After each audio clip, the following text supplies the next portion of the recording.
Marquinhos, capitaine du PSG? Non mais arrête, il a le charisme d'une nuit. Mais faut arrêter avec Payet, c'est un grand joueur. Si t'enlèves le championnat anglais, allemand, espagnol, italien, portugais, lituanien, la Ligue 1 c'est le meilleur championnat européen. Salut à tous, je suis super content de vous retrouver pour un nouvel épisode du FC Copain. Je suis accompagné aujourd'hui de Nico. Salut Nico. Salut à tous. Alors aujourd'hui, on va parler du PSG et plus particulièrement de Marco Verratti. Le principe du live, il est simple, vous commencez à le connaître. Deux chroniqueurs vont s'affronter pour répondre à la question suivante. Que doit faire Marco Verratti cet été? Donc, je vais défendre la théorie d'un départ, pendant que Nico, toi, tu défends un maintien au PSG. On est toujours OK? Ouais. Bon, alors, c'est parti. Je vais lancer mon petit timer et on va débuter. Alors, hop, voilà, c'est parti. Alors, pour moi, Marco Verratti au PSG, c'est devenu une question sensible. Depuis quelques mois, il y a certains supporters qui estiment que Verratti il a fini son cycle au club et qu'il est en bout de course et donc par conséquent, il faudrait qu'il lui trouve une porte de sortie. Donc c'est vrai que le fameux hibou est resté célèbre pour tout un tas de choses, mais la cote d'amour avec les supporters, ça a l'air d'être un petit peu sur la fin. Et c'est vrai que depuis plus de 10 ans, ça serait un peu logique. Alors, s'il n'est pas poussé dehors par la direction du PSG, on lui a fait quand même comprendre qu'il n'était pas intransférable. Moi, je pensais que Luis Enrique allait forcément changer un peu la donne, mais il faut croire que ce n'est pas le cas parce que quand tu regardes un peu la tournée asiatique, bah oui, il est plus considéré comme une pièce maîtresse et à certains moments, il a tâté du banc. Donc, ce n'est pas une référence ultime, mais c'est quand même un signe qui interpelle. Et puis, pour moi, je voudrais bien voir Marco Verratti continuer de progresser. Et pour moi, au PSG, ce n'est pas possible. Donc, moi, je le verrais bien pour cet été rester en Europe et j'aimerais énormément la Serie A. Après, je ne suis pas fou. Je sais très bien que les quatre gros clubs, le Napoli, l'Inter, le Milan et la Juve, ne pourront pas le prendre cet été. Mais moi, je n'ai pas envie qu'il parte cachetonner en Arabie Saoudite. Donc, l'idée d'un projet, par exemple, à l'Atlético Madrid, où il serait dans un vrai collectif, entouré d'un vrai tacticien, bah, moi, ça aurait du sens. Et pour moi, je le verrais continuer un peu de progresser. Parce que, encore une fois, dans quelques mois, il y a l'Euro qui se rapproche. Et j'aimerais bien voir Verratti un petit peu en jambes. Donc, pour toutes ces raisons, pour, pour lui comme pour, on va dire, même le club, le PSG, je pense qu'il faut s'arrêter maintenant et partir cet été avant de gâcher la belle histoire. Voilà pour ma part. Ok. Alors, effectivement, moi aussi, j'ai fait partie de ces gens qui, d'un seul coup, ont un petit peu, parfois eu des pertes de foi vis-à-vis de Marco Verratti, ça c'est clair, parce qu'on est en droit d'attendre beaucoup mieux de ce joueur, de par ses qualités. Mais moi, je pense que c'est un peu la saison de la dernière chance, là où les deux dernières saisons de la dernière chance, et qu'il y a potentiellement un peu d'espoir pour deux raisons. La première raison, c'est que pour moi, le choix du coach est déterminant dans le sens où Luis Enrique adore avoir des joueurs au milieu de terrain qui sont capables de conserver le ballon, d'avoir justement cette capacité de conservation du ballon et cette capacité technique également de faire des bonnes passes, de faire des doublements de passes en jouant en triangle au milieu de terrain. Et du coup, c'est un peu le joueur entre guillemets parfait pour ça, sachant que Luis Enrique adore jouer en 4-3-3, que c'est globalement son système par défaut, moi je pense personnellement que Verratti s'épanouit le mieux dans ce type de système. Bon, il a gagné l'Euro dans ce système-là notamment, hein.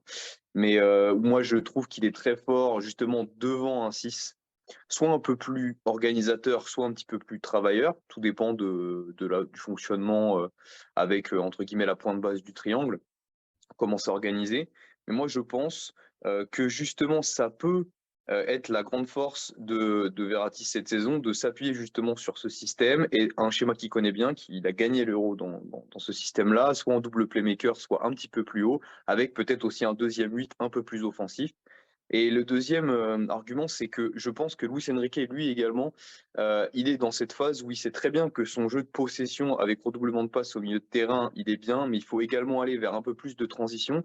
Et je pense que l'évolution de Luis Enrique dans un système un poil plus hybride et un peu plus direct, en accord avec le football d'aujourd'hui, eh ben, ce parcours-là, ils vont le faire à deux ensemble et ça peut fonctionner très bien si ça se fait bien pour les deux, pour le joueur et pour le coach en même temps.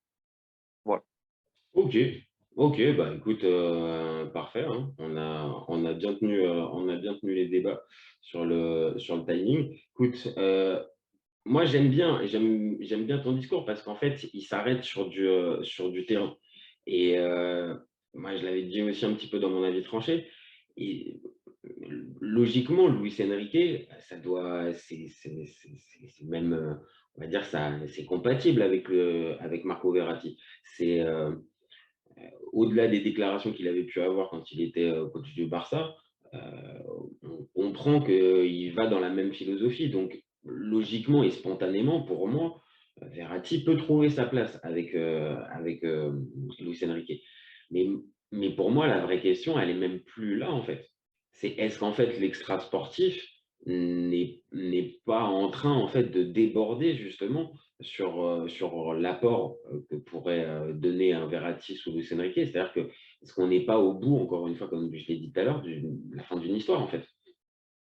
Bah oui, effectivement, c'est fou de se dire ça, mais ça y est, ouais, Verratti a la trentaine, ça y est, quoi. Il a 30 ans, je crois, tout juste. Ah ouais, ouais, il a fêté ses 30 ans. Donc effectivement, il est beaucoup, beaucoup plus près de sa fin de carrière que du début. Donc effectivement, il y a un peu ce côté-là. Il y a évidemment, on sait très bien que parfois ces frasques extra-sportives, bon, bah, l'ont amené à être moins performant sur le terrain. Mais du coup, je suis allé jeter un œil pour voir. Et en fait, sur ces dernières saisons, notamment en Ligue 1, il joue il fait pas non plus 10 matchs, quoi. Dernière saison, il en fait 27, enfin 29 si tu comptes là où il est remplaçant, on va dire juste titulaire. Il est 27 fois titulaire. La saison d'avant, il l'est 23 fois. Et il faut remonter à il y a 3 et 4 saisons pour le voir faire des demi-saisons, donc avec 16 et 15 matchs. Ouais, Donc je vois aussi. Je suis d'accord. les 2 dernières saisons, on peut pas non plus dire qu'il a passé toute sa saison blessé, sachant que voilà, la dernière saison, il fait 27 matchs de Ligue 1 et il fait 7 matchs de Ligue des Champions. On peut pas dire que ce soit une saison blanche et la saison d'avant, c'est 23 et 5, tu vois. Non, Donc non, non, mais après, il y a les stats. Alors, tu as raison, les stats montrent qu'il est un peu plus fiable physiquement, en tout cas en étant présent sur le terrain plus que ses premières années. Maintenant, il donne encore une fois ce goût un petit peu d'inachevé. Et pareil, si on approfondit un peu les stats, tu vois quand même. Alors, je sais que ça n'a jamais été un monstre de stats, mais là, cette saison, moi, je vois zéro passe décisive, zéro but. Donc, il y a quand même aussi une perte d'influence, en fait. Alors après, c'est la saison avec Galtier, on peut dire pas mal de choses à ce niveau-là, mais il perd aussi de l'influence, et d'où peut-être aussi sa perte et sa décote auprès des supporters. C'est-à-dire que même maintenant, il est encore moins décisif que ce qu'il pouvait l'être à ses belles années. Donc, c'est peut-être pour ça ça, aussi. c'est vrai. Ça, c'est vrai. Après, ça n'a jamais été un stateur fou, hein. Tu vois, j'essaie aussi de me replonger un petit peu dans tout ça. Sa plus grosse saison en termes de stats, il marque 2 buts et il fait 8 passes décisives. C'était en 2014-2015. C'était Ah, non, non, il y a quand même, voilà, c'est il y a très longtemps. Et d'ailleurs, c'est la seule saison où il fait plus de matchs en Ligue 1, où il fait plus de matchs tout court d'ailleurs, que cette saison. C'est marrant un peu, parce que tu as fini à 30 ans, enfin, tu te dis, bon, bah, mais la seule fois où il a fait plus de 27 matchs en Ligue 1, c'était cette saison-là, sinon il a jamais fait plus. ah non, mais c'est le problème aussi du joueur. C'est-à-dire, Oui. j'aimerais bien aussi, et peut-être qu'aussi un nouveau challenge lui permettrait, on va dire, de se remettre en question et d'arrêter de faire le choix de la facilité en restant au PSG avec ce statut un peu de chouchou ou de joueur apprécié et de la direction et du public. Confronte-toi un petit peu à. Enfin, ouais, mets-toi un petit peu en danger. Et à l'Atlético, même si sur le papier, c'est pas l'équipe qui joue le meilleur jeu, mais dans ce type d'équipe, tu rajoutes un Verratti, honnêtement, pour moi, c'est séduisant. Alors, je comprends, mais j'y crois pas parce qu'on vient de le dire, il a 30 ans. Déjà, Marcos n'a jamais été un joueur ça n'a jamais été un joueur qui a une super caisse. Enfin, on va pas se mentir, ça n'a jamais été un joueur avec 6 poumons. Ça va, c'est pas non. Enfin, mais surtout ces dernières années, souvent il est obligé de sortir. Donc là, à l'Atlético, surtout si c'est encore Simeone ou pas, enfin on n'en sait rien, mais dans l'ADN Atlético, le full pressing, full agressivité et tout, c'est un joueur agressif, hein, mais de le tenir longtemps comme ça et répéter sur les matchs, je pense que c'est trop tard. Peut-être, je sais pas, sur sa début de vingtaine, cet apprentissage-là, il aurait pu le refaire en repartant dans un club, mais là, je t'avoue, j'y crois peu. Et c'est pour ça que je me dis que s'il y a vraiment encore quelque chose à faire, parce que qu'est-ce qui lui manque, lui, concrètement, c'est la Ligue des Champions, hein, parce que voilà, il a gagné un trophée majeur avec son pays, il a gagné avec le Paris Saint-Germain tous les trophées inimaginables au niveau national. Donc oui, c'est cette fameuse Ligue des Champions. Et écoute, moi, je Après, pense que on le dit pas, mais un petit retour, enfin, un passage même en Serie A, ah oui. tu vois ce que je veux dire aussi? Non, Alors, c'est possible aussi. Oui, c'est vrai que je dis pas que c'est la seule solution de rester au PSG, mais moi je pense honnêtement, hein, et tu vois, ça aurait été, je sais pas, ça aurait été, je sais pas, Mourinho par exemple, qui serait arrivé sur le banc du PSG, et j'aurais dit ouais, peut-être que Verratti, c'est le moment qu'il parte. Je vois pas en quoi dans le système de c'est ça, Mourinho. sur ça, je suis totalement d'accord avec toi. Avec Luis Enrique, ça peut coller, en fait. Oui, oui, et puis dans cette idée de double trajectoire, parce que quand je t'ai parlé de cette double trajectoire coach-joueur, je me suis un peu attardé sur le coach, mais il faut parler du joueur. Quand je dis que le coach, lui aussi, il doit parfois se décentrer de son jeu de full possession, qui parfois ne fonctionne plus, comme on a pu le voir avec l'Espagne notamment, où des fois Ouais. c'était trop jusqu'au boutiste. Le coach doit aussi continuer de faire cette progression dans parfois un jeu qui peut être un peu plus direct, donc avoir un défaut. Je dis pas de changer complètement sa manière de voir le jeu, parce que ça sera jamais le cas, mais de parfois avoir la possibilité de jouer de manière un poil plus hybride. Et ce qui est intéressant, c'est que c'est également ce qui est reproché à Verratti depuis longtemps au PSG, c'est que c'est un joueur qui conserve trop le ballon et qui parfois Bah oui, ralentit le jeu et qui multiplie les touches de balle. Et si le coach et le joueur font cet effort de parfois jouer plus vertical, plus rapide, avec moins de touches de balle au milieu de terrain, tu vois ce que je veux dire? Je sais pas Luis si Luis Enrique, Enrique c'est. fait Alors, cet Luis. effort-là. J'espère, je pense que lui, il n'est pas bête, il voit le football aujourd'hui. Il sait très bien qu'il a aussi un travail d'actualisation de sa tactique à faire. Et s'il a des milieux de terrain qui sont également dans cette optique-là, ça peut coller. Je dis pas que ça va le faire, mais ça peut coller. Non, non, bien sûr. Là où tu as raison, et il ne faut pas non plus se tromper, Luis Enrique, c'est pas Guardiola, hein. Quand il arrive, Ah oui, non. quand il arrive en 2014, je crois, ou 2014, au Barça, après, je te dis pas que c'était du kick and rush, hein, mais il a changé un petit peu le fameux tiki-taka du Barça. Et Bien sûr. quand la MSN gagne en 2015, enfin, le Barça gagne avec la MSN en 2015, ça ne joue pas de la même manière. Et je pense qu'on garde en tête beaucoup ce que fait Luis Enrique avec l'Espagne, et parce il est en sélection, donc on va dire vulgairement, le matériel à disposition est limité. Là, avec ce qu'il peut avoir à sa disposition dans un club où tu peux recruter, où tu n'es pas obligé, on va dire, d'avoir un type de joueur, oui, il est largement capable de faire évoluer cette équipe du PSG vers un jeu peut-être, comme tu as dit, plus hybride, sans aller jusqu'à plus direct, mais moins basé sur la possession, comme on a pu voir avec l'Espagne, où là, c'était à outrance. Et où là, je pense que le PSG, après c'est un autre débat, mais je pense que le PSG risquerait à miser sur cette tactique-là, parce que le PSG n'a pas ces joueurs-là pour pouvoir jouer comme ça là. Mais hybride, oui, avec un Verratti, oui. Maintenant, c'est la vraie question. Est-ce que lui, il est encore dans cet état d'esprit? Tu vois, toi, tu penses qu'il est encore dans cet état d'esprit de relever le challenge, ou au contraire, il est en détente totale? Malheureusement, on peut pas savoir, ça faudrait être dans la tête du joueur. Je pense que ça va être très très lié au projet global du PSG. Le côté positif, c'est pour moi le recrutement, même si j'étais au départ un peu en dilettante, mais je pense que Luis Enrique porte potentiellement un bon choix. Je pense que le projet là, qui s'annonce sur cette saison du PSG peut être entraînant et motivant pour les joueurs, se dire ok, on a un nouveau coach, là ça y est, un top coach mondial entre guillemets, Ouais. qui a un projet de jeu offensif, attrayant, où on peut jouer avec nos forces. Le recrutement, ça y est, enfin, il s'emballe un petit peu du côté du PSG, et même s'il y a des paris à l'intérieur, il peut y avoir des choses qui sont très intéressantes. Donc, je pense que tout ce projet-là est intéressant. Après, il faudra voir aussi le dossier Mbappé, voir Oui, comment c'est ça se ça. termine. Parce qu'on va dire, allez, on va essayer de partir du principe, un scénario un peu idyllique. Il continue d'avoir des bonnes recrues. Il y a un gros neuf qui arrive, donc que ce soit potentiellement Ramos ou Vlahovic, voilà. Donc Dembélé, il a 2 doigts de signer, etc. On sait qu'il y a Skriniar, c'est une très bonne idée, etc. Mbappé reste. Luis Enrique est là. Je pense que le projet donne envie à tous les joueurs de Oui. l'effectif. Ah bah oui, ça, c'est sûr. Et donc, dans cette optique-là, et j'espère, bon, de toute façon, je pense que Luis Enrique, ce qui est bien, c'est que c'est pas non seulement un bon technicien, c'est que lui aussi, il a ce côté un peu meneur d'homme, où c'est une grande gueule et où Ouais, des c'est vrai. fois, il a pas peur d'envoyer chier ses joueurs quand ils jouent mal ou de Mhm. dire les mots qui fâchent.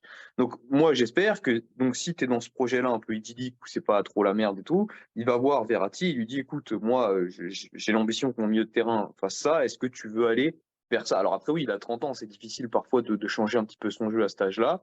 Mais c'est pas trop tard, c'est possible, c'est difficile. Je dis pas que que ça va se faire comme Je ça. pense vraiment que Luis Enrique, il peut arriver à lui faire passer ce cap Bah, mental à Verratti. Moi, j'en doute. bah, Moi, vraiment, j'en doute. alors mental, je sais pas. Mental, j'en sais rien. Parce que c'est pas technique, tu vois ce que je veux dire. Et Bah, après, même si j'entends bien, tu vois, le côté, on va dire, faire évoluer ton jeu, oui, il peut le faire. Mais là, le vrai truc à faire, c'est remettre Marco, on va dire, dans une routine sérieuse, en fait. Je dis pas être son chaperon et arrêter qu'il sorte, mais c'est juste le reconcerner. Ce qu'on n'a pas vu ces derniers mois, voire ces dernières saisons. oui. C'est un vrai joueur concerné. Tu penses que ça, Luis Enrique, il est capable de pouvoir faire ça? Moi, perso, j'en Alors doute. oui.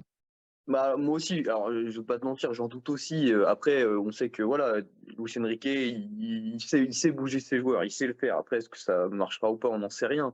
Non, moi j'étais plus côté technique, côté mental, je peux pas m'avancer parce qu'effectivement, voilà, je suis pas coach mental et encore moins coach mental du PSG ni de Verratti, Ah donc ouais, là mais c'est très compliqué. la technique, toi et moi, c'est ce qui va nous intéresser, mais malheureusement, ça va pas être le nœud du problème, encore une fois, pour Marco. Non, Et bien c'est sûr, ça parce et c'est que ça qui est dérangeant, parce qu'à la limite, ce qui serait énorme, c'est de pouvoir faire un débat sur, on va dire, même l'utilisation de Verratti, à quelle place, dans quel schéma, dans quel type de PSG il va jouer, et pas de se dire qu'est-ce qu'il va faire, alors qu'encore une fois, on l'a dit, ça fait plus de 11 ans qu'il est au PSG. Donc là, la logique voudrait qu'à 30 ans, il est encore au PSG. Bon, bah vas-y, Marco, ça va être toi qui va aussi ouvrir le nouveau cycle. Et là, bah, on se pose la question, et c'est ça qui est dommage, et de ne pas parler de technique, en fait, plutôt que de je suis extra-sportif. d'accord. Après, moi j'en parle quand même parce que je sais qu'il y a une partie de ces détracteurs qui disent, bon parfois avec raison aussi, hein, comme j'ai dit tout à l'heure,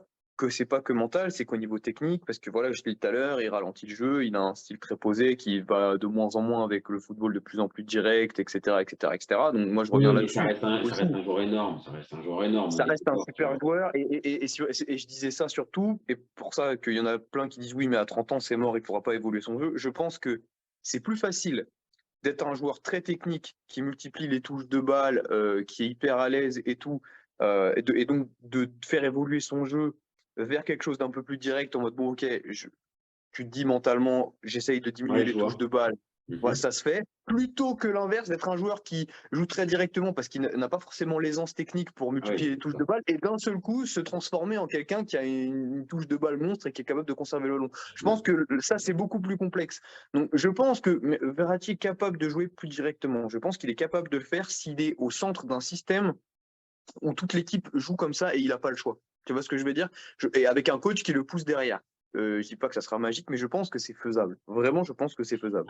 Après, Après, mentalement, oui, par contre, mentalement, là, par contre, si on va mentalement, on n'en sait rien. Est-ce qu'il va craquer? Est-ce que d'ailleurs, aussi, c'est les questions qu'il faut se poser, est-ce qu'il sera plus ouvert à la concurrence sous Luis Enrique? Apparemment, de ce que montrent les matchs de pré-saison, oui, mais les matchs de pré-saison, moi, enfin, j'ai tendance à ne jamais m'appuyer dessus. Parce que oui, non, non, non, non, franchement, c'est ça ne juste une sert photographie, rien c'est de juste l'équipe, une, voilà. oui, c'est juste Mais une bon, photo de l'effectif. à voir.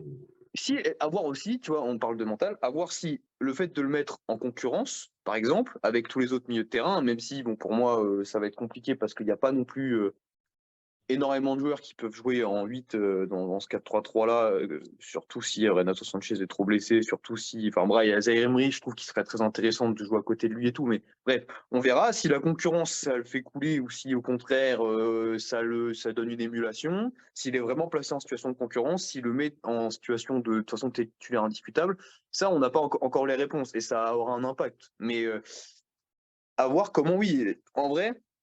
Je pense qu'à 50-50, ça tient dans les pieds de Verratti, mais dans les choix de Luis Enrique aussi, hein. Je pense, hein, très clairement. Oui, non, bah, bien sûr, bien évidemment. Maintenant, on a fait le débat. Il y a quand même malheureusement de fortes chances pour que dans quelques jours, on reçoive la notification de l'équipe avec Marco Verratti a accepté l'offre de Al Hilal ou Al Ittihad. C'est quand même Bien sûr. c'est quand même une vraie possibilité. Et malheureusement, vu qu'on va clôturer ce débat, ça serait vraiment dommage, et je pense que là on va s'accorder, ça serait vraiment dommage qu'il termine en Arabie Saoudite alors qu'il a 30 ans, et encore une fois, il y a le mondial, il y a l'Euro dans quelques mois. Ça serait perso, je trouve. Ouais, ce serait triste, mais ça répondrait, si c'est pas ça répondrait à deux questions qu'on était en train de se poser tout à l'heure. La première question, c'est Luis Enrique et la place de Marco Verratti dans son système. S'il s'en va, c'est que j'en suis persuadé, on n'est jamais persuadé de tout, mais que globalement, Luis Enrique lui aurait dit bon, écoute, ouais, ok, je compte sur toi, mais tu ne seras pas forcément titulaire, etc. Donc je pense que s'il part, c'est que Luis Enrique lui a dit que soit il aurait moins sa place, soit il y aurait de la concurrence et tout. Ça m'étonne qu'il parte, alors que Luis Enrique lui dit tu seras une pierre angulaire de mon milieu. Bon. Et deuxièmement, ça répond à ce qu'on disait pareil vis-à-vis du mental. Si Verratti s'en va, c'est un aveu un peu d'abandon en mode bon, j'ai tenté avec le PSG de mieux faire en Europe, parce que ça, on l'a dit, hein, ça n'a pas marché, tant pis, je pars sur une fin de carrière. Tu vois, et ça voudrait dire qu'au niveau mental, il est usé. Ce qui est possible, parce que je pense que beaucoup de joueurs du PSG, beaucoup de joueurs du PSG, avec tout ce qui s'est passé ces dernières années, ont pris plus 5 en année de professionnels. Tu vois, ils ont pris 5 ans de vieillesse en plus avec tout ce qui s'est passé, ce qui serait, entre guillemets, un peu compréhensible aussi, mais dommage. Non, voilà.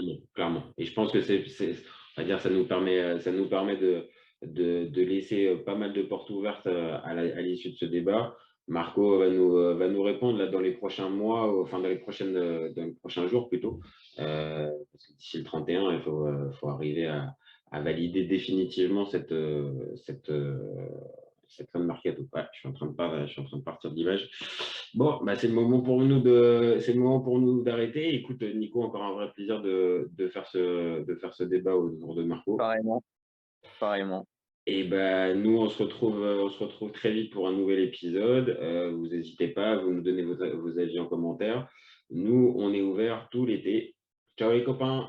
Ciao. Salut à tous. Raphaël Leao du Milan AC est une immense fraude. Entre un choc de Ligue 1 et un choc de MLS, je regarde la MLS. J'ai pas peur de dire que Bounassar, à son prime, il avait 4 cafous dans chaque orteil. Marquinhos, capitaine du PSG? Non mais arrête, il a le charisme d'une nuit. Mais il faut arrêter avec Payet, c'est un grand joueur. À son prime, je te confirme que Hatem Ben Arfa n'a rien à envier à Lionel Messi. Pour moi, Giroud est un meilleur neuf que Benzema. Entre Lizarazu et Candela, je prends Candela. Elle a dit ouf. C'était pas partie des meilleurs du football. Si t'enlèves le championnat anglais, allemand, espagnol, italien, portugais, lituanien, la Ligue 1 c'est le meilleur championnat européen. FC copain.